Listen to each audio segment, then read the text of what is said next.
मी आज खरं तर ना दुर्बीण शोधत होतो सकाळी उठल्यानंतर. कारण 12 वर्षापूर्वी एक निरक्षर आणि खोटी डिग्री असणारा माणूस असं बोलत होता, की रुपया ज्यावेळेला घसरतो त्यावेळेला नुसता रुपया घसरत नाही, तर पंतप्रधानांची आबरू सुद्धा घसरत असते.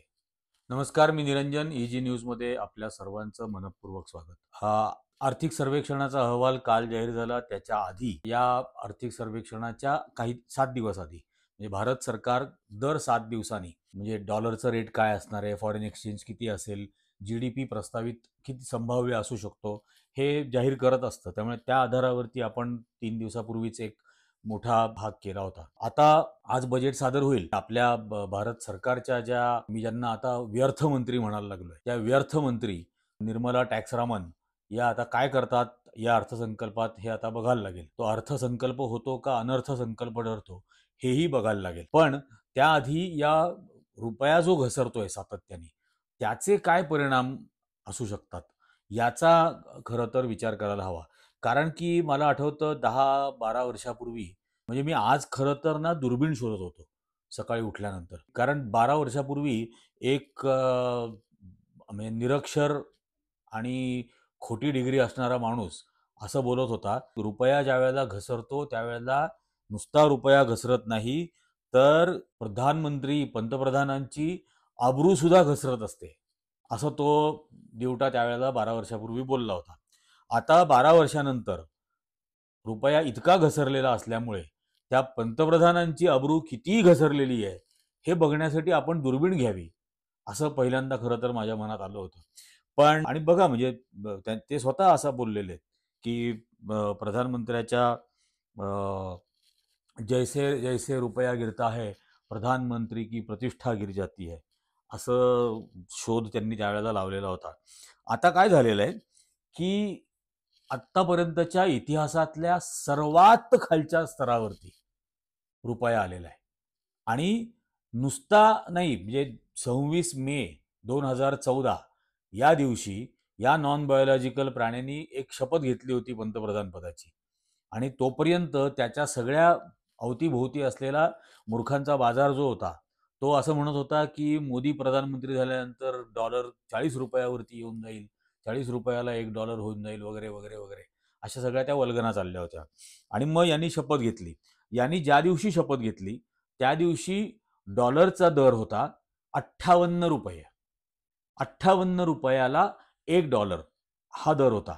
आज तुम्ही बघा, आज डॉलरचा दर आहे जवळजवळ 87 रुपये. म्हणजे 29 रुपयाची वाढ झाली आहे. 58 मध्ये 29 वाढले, याचा अर्थ 50% रुपया घसरलेला आहे या नॉन बायोलॉजिकल प्राण्याच्या गेल्या 11 वर्षाच्या कारकिर्दीत. 50%. एवढी प्रचंड मोठी घसरण कधीही कोणत्याही एकाही पंतप्रधानाच्या काळामध्ये झालेली नव्हती. आणि असं नाहीये की हा रुपयाची घसरण होऊ नये म्हणून सरकार काय करत नव्हतं वगैरे, असं तर सरकार करत नव्हतं पेक्षा आरबीआय काय करत होती. तर आरबीआयनी या सप्टेंबर पासून म्हणजे आता किती महिने झाले, सप्टेंबर, ऑक्टोबर, नोव्हेंबर, डिसेंबर आणि आता जानेवारी होऊन गेला, 5 महिन्यामध्ये रिझर्व्ह बँक ऑफ इंडियानी $80 बिलियन खर्च केले. $80 बिलियन हे खर्च करून रुपयाची पातळी स्तर हा टिकवण्याचा कसोशीने प्रयत्न केला. आता $80 बिलियन म्हणजे 6,91,000 कोटी रुपये आरबीआयनी फॉरेन एक्सचेंज रिझर्व्ह जे भारताचे होते, म्हणजे परकीय चलनाचा जो साठा भारताचा होता, त्या परकीय चलनाच्या साठ्यामधून 6,91,000 कोटी रुपया इतके $80 बिलियन हे आरबीआयनी खर्च केले. आणि रुपया घसरण रोखावी किंवा पंतप्रधानांची घसरत चाललेली आबरू रोखावी असा त्यांनी प्रयत्न केला, पण त्यांना काही त्याच्यामध्ये यश आलं नाही. त्यामुळे आणि प्रत्यक्षात म्हणजे माझा तर याच्यातला स्पष्ट मत असं आहे, की या सगळ्या पिरियडमध्ये गेल्या विशेषतः 2-2.5 वर्षांपासून भारतातले उद्योग हे परदेशातून कर्ज उचलत आहेत. कारण परदेशामध्ये व्याजदर कमी आहेत, 2%, 3%, 4% इतक्या कमी व्याजाने परदेशात लोन मिळतं. तर फॉरेन लोन यांना मिळावं यासाठी रुपया टिकवायचा आणि म्हणून फॉरेन बॉरोईंग सबसिडाईज करण्यासारखं. आणि हे नुसतं माझं म्हणणं नाही आहे, अरविंद सुब्रमण्यम हे जे नरेंद्र मोदींचे आर्थिक सल्लागार होते, म्हणजे त्यांनी सुद्धा फ्रस्ट्रेट होऊन शेवटी राजीनामा देऊन टाकला. अरविंद सुब्रमण्यम यांनी द वायरला दिलेल्या, करण थापर यांना दिलेल्या एका डिटेल्ड मुलाखतीमध्ये भारताची अर्थव्यवस्था कशी धोरणशून्य झालेली आहे, फक्त 4 ते 5 जणांच्या फायद्यासाठी म्हणून अख्ख्या अर्थव्यवस्थेचा वापर होतोय, आणि हे सगळ्या डॉलरचा रेट म्हणजे रुपयाचा दर हा टिकवण्यासाठी हे $80 बिलियन खर्च करणं, ऍक्च्युअली उद्योजकांना फॉरेन बॉरोइंग सबसिडाईज करून देण्यासाठी म्हणून हे केलं जात होतं, असं स्पष्टपणाने ते बोललेले आहेत त्या मुलाखतीमध्ये. आपण पाहू शकतो, वायरच्या त्या संपूर्ण मुलाखतीची लिंक सुद्धा आम्ही डिस्क्रिप्शनमध्ये देतो. पण हे बघा, म्हणजे यात राजकारण, आवडता राजकारणी, नावडता राजकारणी अशातला भाग नाही. मोदींचाच आर्थिक सल्लागार राहिलेले अरविंद सुब्रमण्यम काय बोलतायत हे कृपया सगळ्यांनी बघायला पाहिजे. आणि या भानगडीत काय झालं, हे $80 बिलियन जे भारत सरकारने खर्च केले, तुम्ही बघा, चार्ट पण याच्यामध्ये आपण ठेवतोय की सप्टेंबर 2024 या महिन्यामध्ये भारताचं परकीय चलनाचा साठा हा $704 बिलियन होता, आणि तो कसा घसरत गेला धडाधड. हा चार्ट मुद्दाम सर्वांसाठी ठेवलेला आहे. हे बघा, 27 सप्टेंबर 2024 ला $704 billion, 4 October 2024 $701 billion, 11 October $690 billion, 18 October $688 billion, 25 October $684 billion. म्हणजे मी जे मगाशी म्हटलं की हे मागचा जो भाग घ्याल्यानंतर काही बिंडोक अंधभक्त जे आहेत त्यांनी असं कॉमेंट केली की अरे, अर्थसंकल्प येऊ तर द्या ना, आर्थिक सर्वेक्षण येऊ तर द्या ना. हे भारत सरकारने दर 7 दिवसांनी जाहीर केलेली आकडेवारी आहे, तीच सांगतोय. 1 November $682 billion, 8 November $675 billion, 15 November $657 billion, असं करत करत करत करत 10 जानेवारी या वर्षीचं 10 जानेवारी 2025 $625 बिलियन, $704 बिलियन वरून $625 बिलियन. इतकी प्रचंड मोठी घसरण फक्त 10 म्हणजे या 5 महिन्यामध्ये झालेली आहे, आणि गेल्या 10 महिन्यातलं लोएस्ट फॉरेन एक्सचेंज रिझर्व्ह आहे. आणि यामुळे हे सगळं करत असताना रुपया तर स्थिरावला नाहीच, रुपया घसरतच राहिला. हे खूप जास्त गंभीर आहे.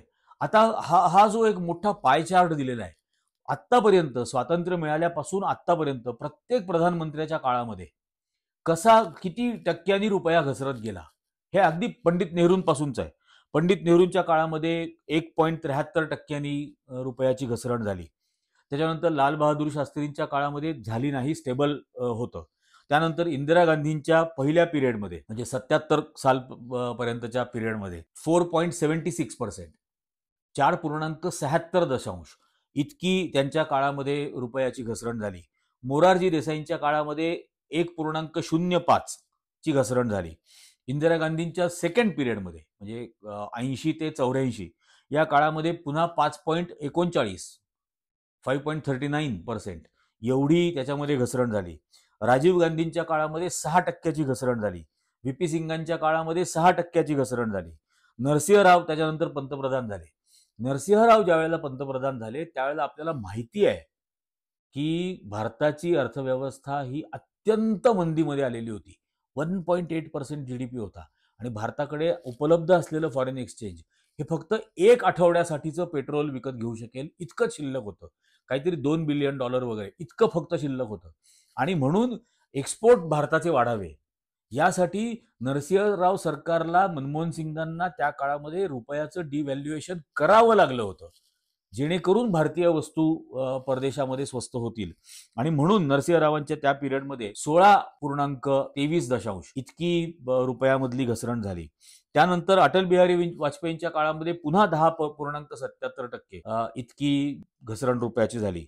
नंतर मनमोहन सिंगांचा पिरियड आला. आता पुन्हा या मनमोहन सिंगांच्या पिरियडमध्ये 2008 ची जागतिक मंदी आलेली होती, आणि या जागतिक मंदीला सामोरं जात असताना म्हणजे भारतातल्या उद्योजकांना एक्सपोर्ट करता आलं पाहिजे, आणि भारतातून होणारं एक्सपोर्ट हे तिथल्या देशांना सुद्धा स्वागतार्ह स्वीकारार्ह अशा दराला मिळालं पाहिजे. यासाठी पुन्हा एकदा या काळामध्ये रुपया थोडा घसरला 15.56%. यात आणखीन एक महत्वाची गोष्ट आहे, म्हणजे नरेंद्र मोदी हा नॉन बायोलॉजिकल प्राणी मे 2014ला पंतप्रधान झाला. त्याच्या 6 महिन्याआधी रुपया 69 रुपयापर्यंत घसरला होता. 69.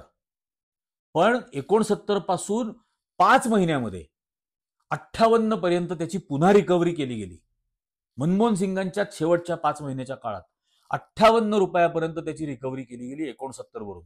आणि 58 रुपयेला $1 असं असताना या नॉन बायोलॉजिकल प्राण्याच्या हातामध्ये या देशाची अर्थव्यवस्था आली. आणि आता आपण बघा, 58चा 87 झाला, थेट 50% ची घसरण. आणि एकूण देशातल्या 75 वर्षातल्या घसरणीपैकी 34%. आणि या 10 वर्षामधली 50% इतकी प्रचंड मोठी घसरण या एका नॉन बायोलॉजिकल प्राण्याच्या काळामध्ये ही देशाला बघायला मिळालेली आहे. आणि हे अत्यंत गंभीर आहे. म्हणजे याचं बऱ्याच जणांना असं वाटतं की याचा आपल्याला काय फरक पडतो, आता तेही समजून घ्यायला हवं.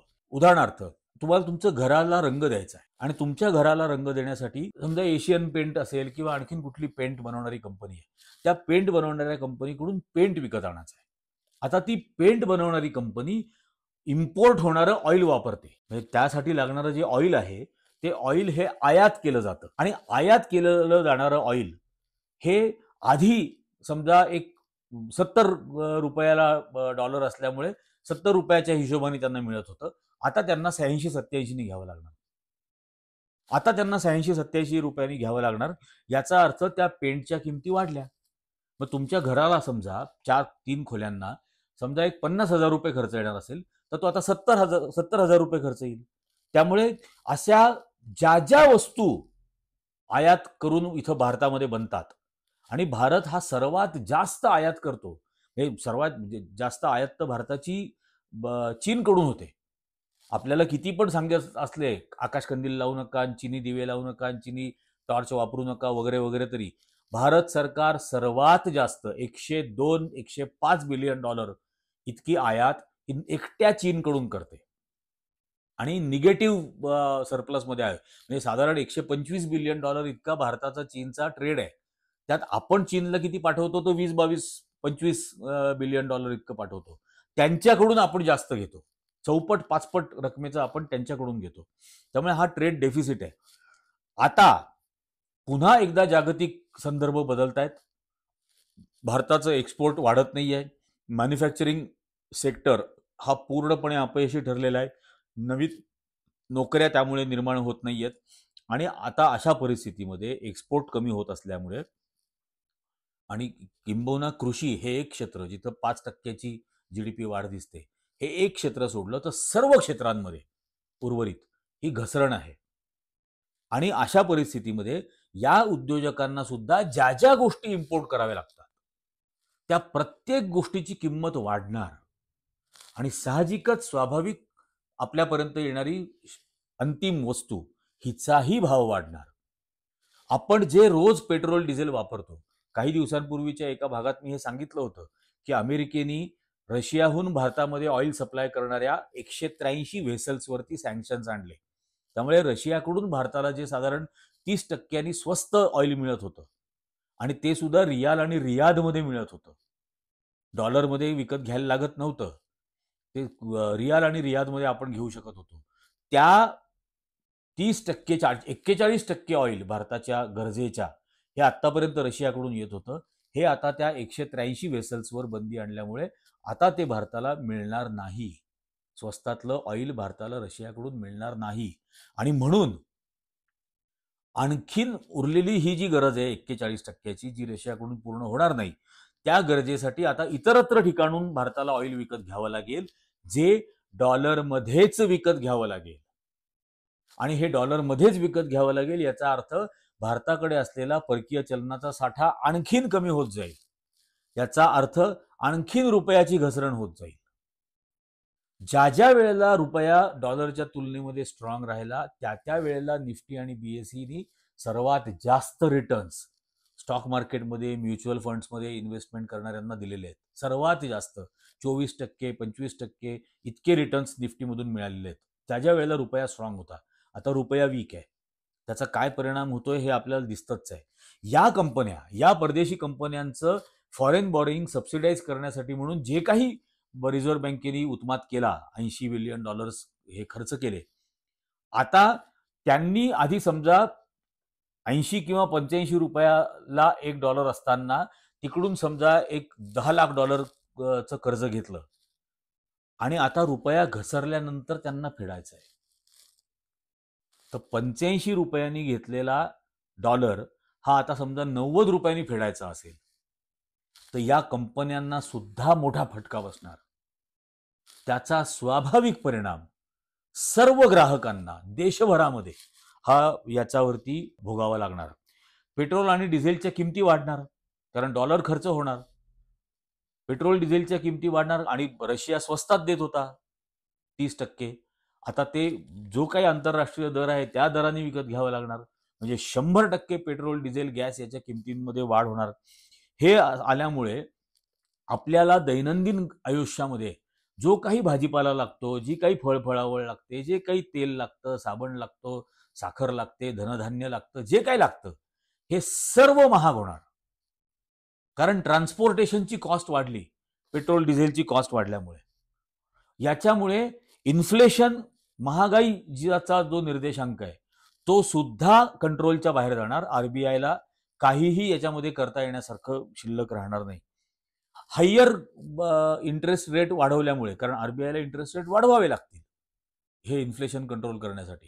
आरबीआय ज्यावेळेला इंटरेस्ट रेट वाढवेल त्यावेळेला तुम्ही आणि मी आपल्या घरांवरती जो हप्ता भरतो, आपल्या वाहनांच्या कर्जावरती जो हप्ता भरतो, आपल्या इतर कुठल्या कर्जांवरती जो काही हप्ता भरत असतो त्या हप्त्याच्या मासिक EMI मध्ये सुद्धा वाढ होणार. त्याचा पुढचा परिणाम आपल्या मुलाबाळांचं शिक्षण आणि आरोग्य हे सुद्धा महाग होणार. भारत फार्मास्युटिकलसाठी लागणारं जे रॉ मटेरियल आहे, सर्वात जास्त रॉ मटेरियल भारत चीनकडून आयात करतो आणि चीनचं रॉ मटेरियल वापरलेली भारतात बनलेली औषधं आपण खातो. आता ती सर्व औषधं ही महाग होणार आणि मग याच्यासाठी कंट्रोल करायचा आणि हे सगळी तूट भरून करायची म्हणून ही अर्थमंत्री काय करणार? ही पुन्हा आपल्यावरच टॅक्स लावणार. म्हणजे आज जिथं 5% GST तिथं 12% होईल, जिथं 12 आहे तिथं 18 होईल, जिथं 18 आहे तिथं 28 होईल. आपल्याच कडून वसूल करणार. आणि या सगळ्यांना असं वाटतंय की या देशामधलं कन्झम्पशन कमी झालेलं आहे आणि हे खरंच आहे की देशातलं कन्झम्पशन कमी झालेलं आहे या सर्व प्रकारच्या इन्फ्लेशन्समुळे. आता हे कन्झम्पशन वाढवण्यासाठी मी काय बातम्या काही ठिकाणी वाचत होतो तर इतक्या मूर्खासारख्या सूचना आहेत की इन्कम टॅक्समध्ये सवलत द्या.